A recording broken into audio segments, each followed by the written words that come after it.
Hi, I'm Rob Stapleton for your Alaska Aviation Link. This week we're going to go talk to Iditarod Air Force pilots Joe Pendergrass and Phil Morgan about how the Iditarod works, the Iditarod Trail during the race.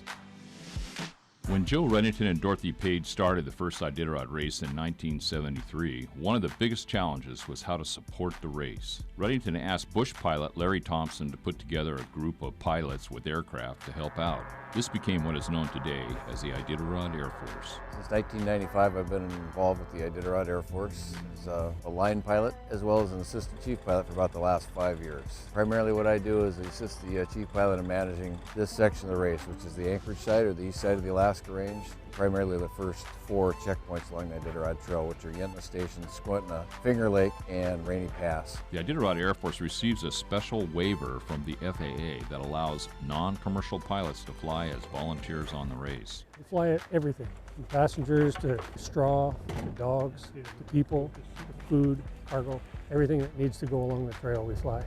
I started out flying for the Iditarod in '98. And I've been doing it pretty much ever since. Phil Morgan explains the rigors of volunteering as a pilot on the race. About 26 airplanes and 26 pilots.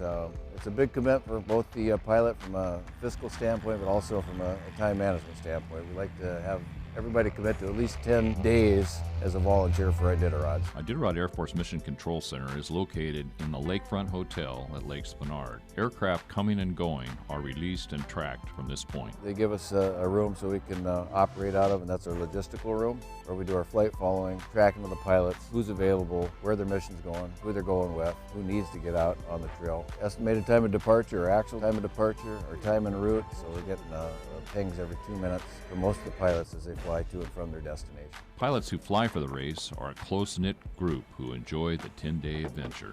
Oh, it's a lot of fun. It's kind of like a family reunion. You see people that you don't see the rest of the year, and people come from literally all over the world to help put this race on. So we talked to Phil Morgan and Joe Pendergrass, watched them load the airplane with his passengers that are headed to Squintna. And we heard about the other 25 pilots and airplanes that'll be on the race this year, covering the Iditarod, bringing dogs back, putting food into different checkpoints, and finally making it to Nome. I'm Rob Stapleton for your Alaska Aviation Link.